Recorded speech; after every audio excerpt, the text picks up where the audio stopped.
అందరికీ నమస్కారం. నిజంగా ఒక మంచి వీడియోతో ఈరోజు మీ అందరినీ ఆహ్వానిస్తుంది హేమాయణం.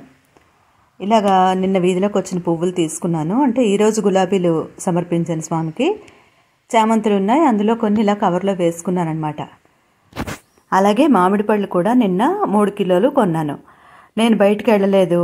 మా తమ్ముడికి ఫోన్ చేశాను. నాన్న మామిడి పళ్ళు తెచ్చావా అంటే అన్నీ తెచ్చానక్క, 5 రకాలు అన్నాడు. ఎప్పుడైనా సరే ఫోన్ చేస్తే సుజాత తెచ్చేస్తుందక్క అంటాడు. సుజాత అంటే నా మరదలు అనమాట.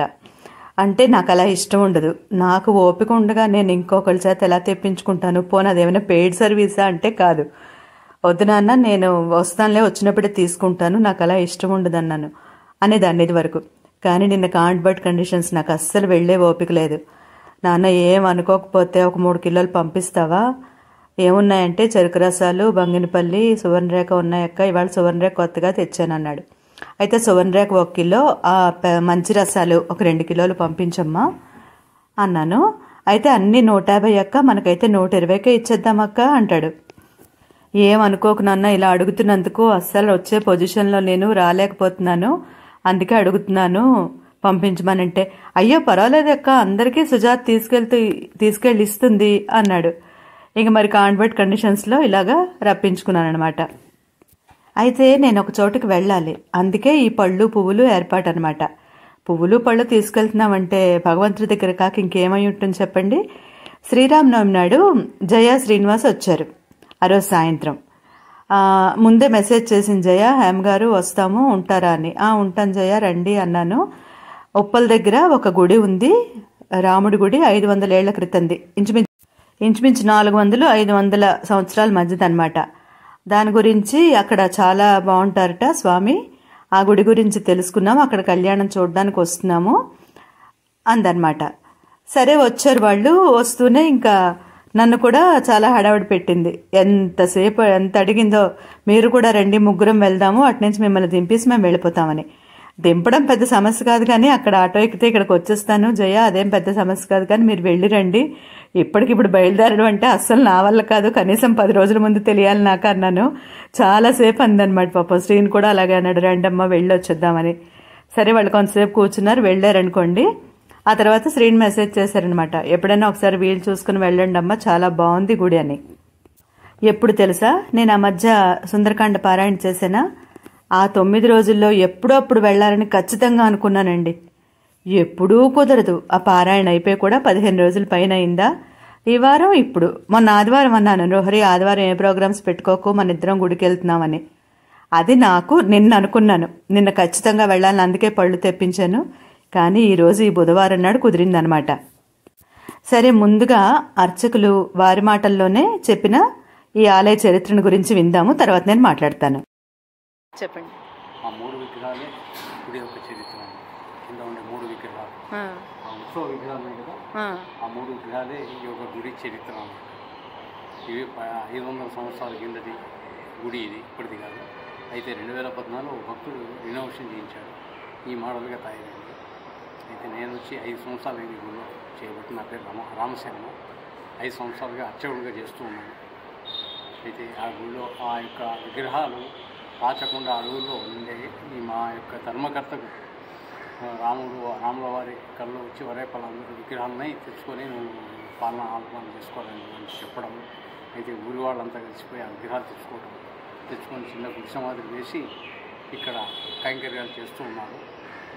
భద్రత లేని కారణంగా దొంగలు ఎత్తుకుపోవడం ఆ విగ్రహాలను వాళ్ళు మొయ్యలేక, ఒకటి 95 కేజీలు ఉంటాయి, వాళ్ళు మొయ్యలేక వాళ్ళు ఇక్కడ మెట్రో స్టేషన్ కొత్తగా అయింది, అక్కడ ఒక బావి ఉంది, ఊరబావి, ఆ బావిలో పడేసి వెళ్ళిపోయారు. అమ్మవారిని మాత్రం ఒక వర్తకురాలకు అమ్మారు, వర్తకురాలు అమ్మవారిని. మిగతా రామలక్ష్మణ్ బావిలో పడేసిపోయారు.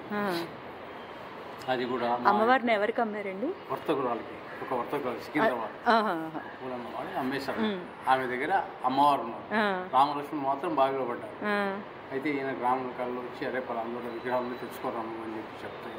ఇప్పుడు ఊరి వాళ్ళు పోయి, ముదిరాజు వాళ్ళంతా కలిసిపోయి ఆ విగ్రహాలు 2 తెచ్చుకున్నారు. తెచ్చుకుంటే రామలక్ష్మణ్ ఉన్నారు, అమ్మవారు ఎక్కడ ఉన్నారు అని వీళ్ళు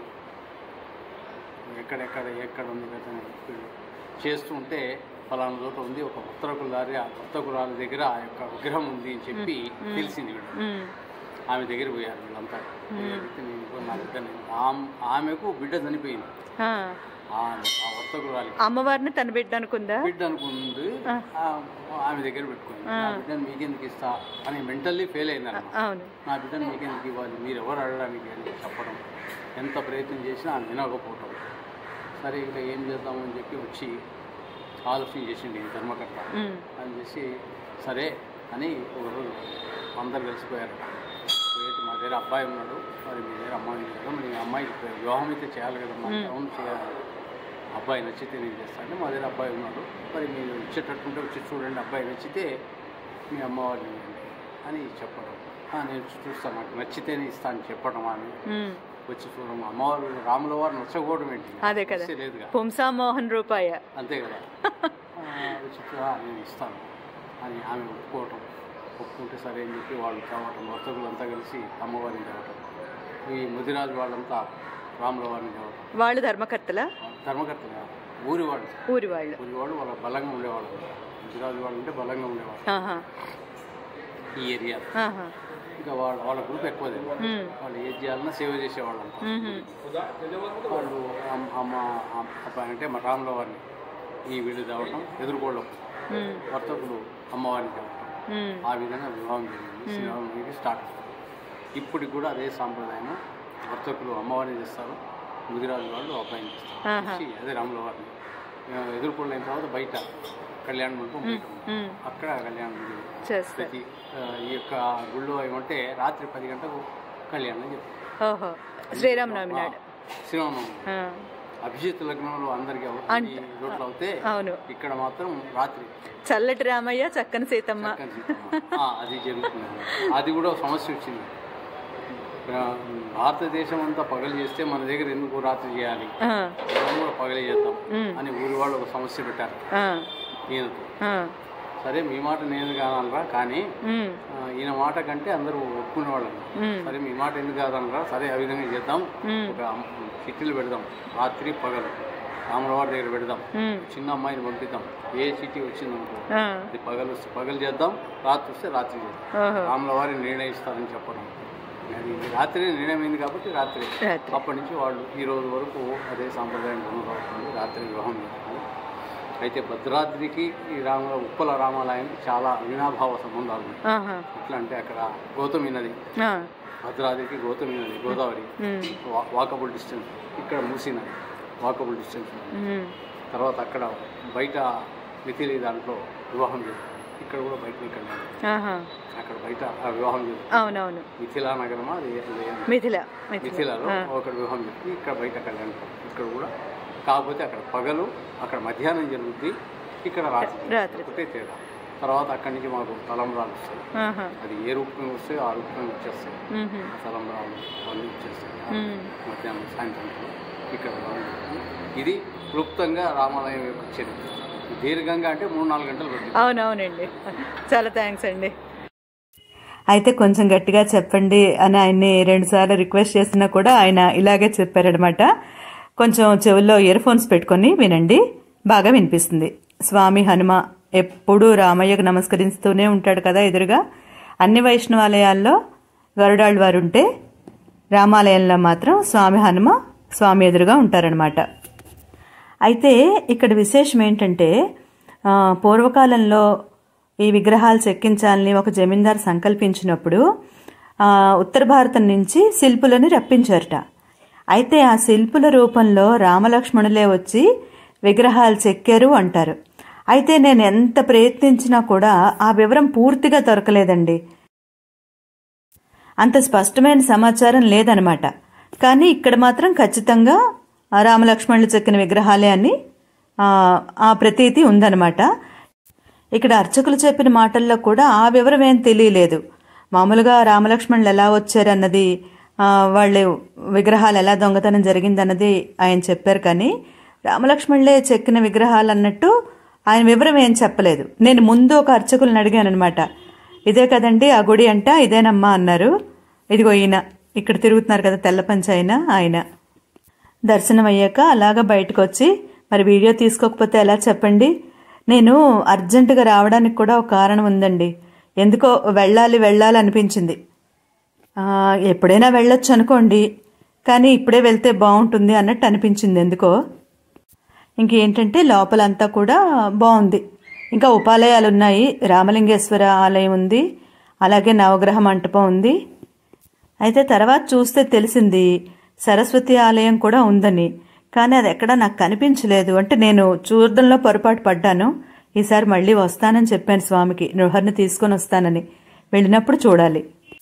అయితే ఇలా తిరుగుతుంటే ముందు కొంత దూరం వెళ్ళిపోయాక అప్పుడు గమనించాను, ఈ ఆలయం గోడల నిండా కూడా రామాయణం బొమ్మల్లో శిల్పాలుగా చెక్కారనమాట. ఎంత బాగున్నాయోనండి. అప్పుడు మళ్ళీ వెనక్కి వచ్చి వీడియో తీసుకున్నాను. ఇది చూసారా, ముందుగా పరమాత్మని దేవతలు ప్రార్థించడం, తర్వాత దశరథ మహారాజు పుత్రకామేష్టి చేయడం, తర్వాత ఇదిగో కౌసల్య, సుమిత్ర, కైకేయి వీళ్ళ ముగ్గురికి 4 కుమారులు జన్మించడం, తర్వాత జనక మహారాజుకి సీతమ్మ అయోనిజగా దొరకడం. అసలు దశరథ మహారాజు ఎంతటి భాగ్యవంతుడండి. పరమాత్మ ఎంచుకున్నాడు ఆయన్ని తండ్రిగా. దశరథ మహారాజుకు పుట్టాలని ఆయన కోరుకొని పుట్టాడనమాట. తర్వాత విశ్వామిత్రుని వెంట యాగ సంరక్షణకే వెళ్లిన రామలక్ష్మణులు తాటకని సంహరించడం. ఇది తర్వాత ఈ ఘట్టం అహల్య శాప విమోచనం అన్నమాట. నిజానికి ఇదివరకే చెప్పాను నేను, అహల్య రాయి అయిపోలేదు. అలా ఆశ్రమంలోనే అదృశ్యంగా దుమ్ముధూళిలో కలిసిపోయి ఉందన్నమాట.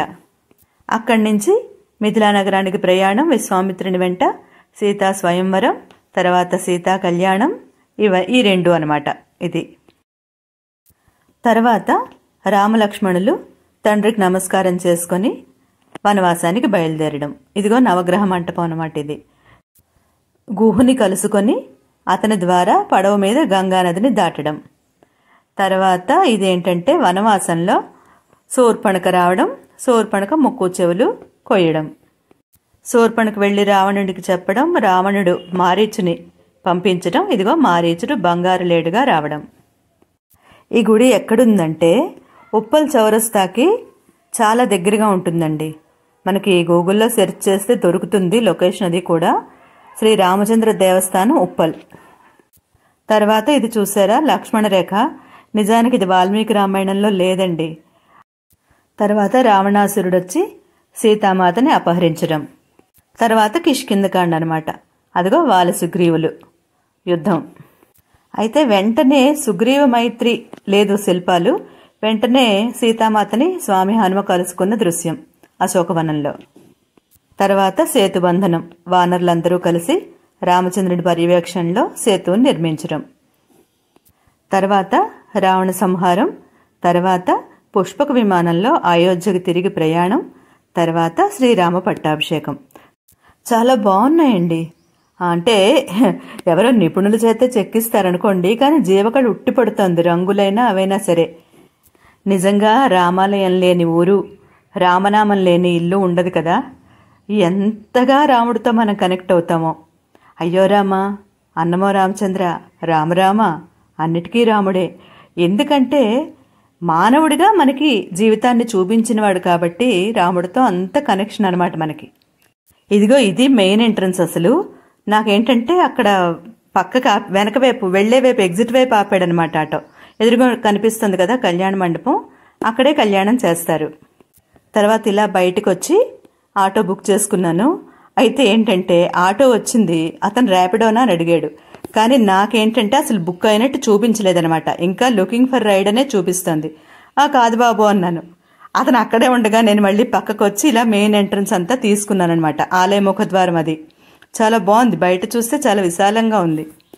మళ్ళీ చూస్తే captain arrived at the location అని ఉందన్నమాట. చూసి వెనక్కి వస్తే, ఏం బాబు నువ్వే చెప్పొచ్చు కదా, నా ప్రొఫైల్ నీకు వస్తుంది కదా, వెయిటింగ్ ఛార్జ్ వస్తుందనా, చెప్పలేదు అంటే ఏం మాట్లాడలేదు అతను. ఇంక సరే మళ్ళీ వస్తాను స్వామి, నాకు నృహరితో కలిసి దర్శనాన్ని అనుగ్రహించు అనుకుని బయలుదేరాను. మరో మంచి విషయంతో మీ అందరినీ మళ్ళీ కలుసుకుంటాను. అంతవరకు అందరికీ నమస్కారం.